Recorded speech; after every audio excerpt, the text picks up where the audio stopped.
Wabarakatuh. Perkenalkan, nama saya Afrika Nurut Masyara dari Universitas Wahid Hasyim Semarang dari Fakultas Ilmu Hukum dengan NIM 21107011105. Di sini saya akan mengerjakan tugas mata kuliah Hukum Administrasi Negara. Di sini saya sudah bersama Pak Nafis, ya Pak. Langsung saja untuk mengefisiensi waktu. Untuk pertanyaan yang pertama, menurut Bapak apa sih pengertian AAUPP itu sendiri? Sebelumnya, perkenalkan, nama saya Muhammad Nafis. Saya sekretaris desa Narban, Kecamatan Wari, Kabupaten Kendal. Menjawab pertanyaan yang pertama, yaitu mengenai AAUPP. AAUPP sendiri adalah asas-asas umum pemerintahan yang baik.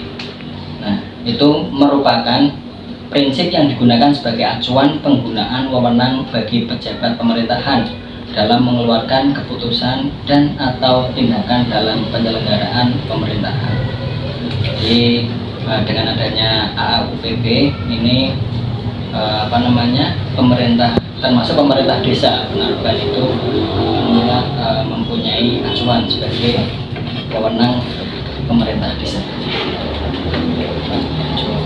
Terima kasih Kak untuk jawabannya. Kemudian pertanyaan kedua, menurut Bapak apa sih arti penting dan fungsi AAUPP bagi masyarakat?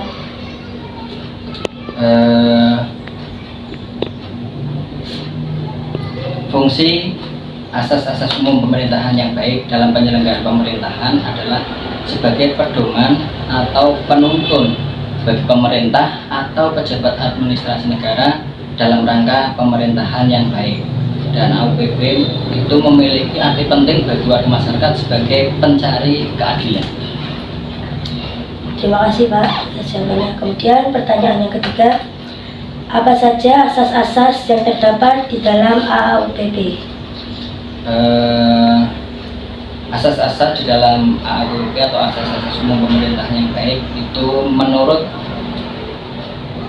Krins Leroy itu meliputi 1. Asas kepastian hukum, 2.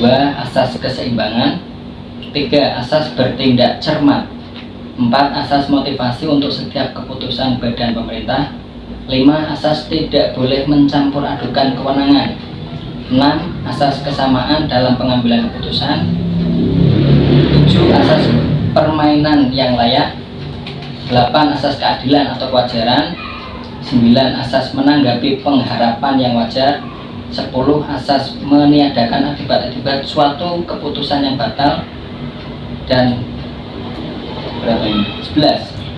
Asas perlindungan atas pandangan hidup pribadi. Terus kemudian dari Kuncoro itu menambahkan 2 asas lagi, yaitu yang ke-12 yaitu asas kebijaksanaan, dan yang ke-13 adalah asas penyelenggaraan kepentingan umum.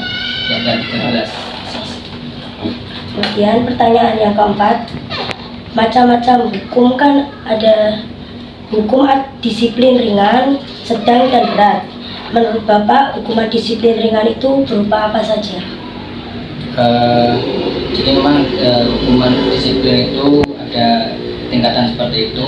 Terus kemudian untuk hukuman disiplin yang ringan itu ada, yang pertama adalah teguran lisan, yang kedua adalah teguran tertulis, dan yang ketiga adalah pernyataan tidak puas secara tertulis. Jadi ada 3. Kemudian pertanyaan yang kelima, mengapa Indonesia harus menerapkan pemerintahan yang baik?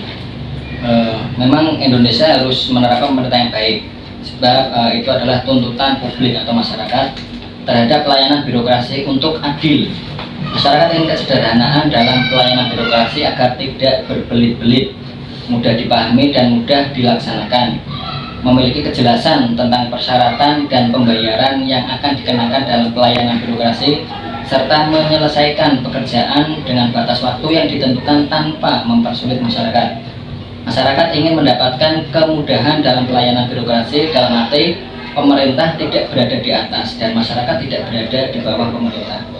Atau alasan utamanya adalah bahwa dengan melaksanakan tata kepemerintahan yang baik, yaitu memberantas korupsi, nepotisme, birokrasi, dan mismanajemen dan transparansi, akuntabilitas, serta prosedur yang tepat, maka bantuan akan efektif digunakan untuk mencapai tujuan, khususnya untuk mengurangi kemiskinan.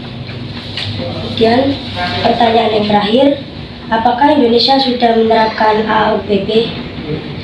Dalam sistem ketatanegaraan dan administrasi di Indonesia sudah mengadopsi, memakai, dan menerapkan Algemeen Beginselen van Behoorlijkbestuur atau General Principle of Good Governance atau asas-asas umum pemerintahan yang baik atau AAUPP.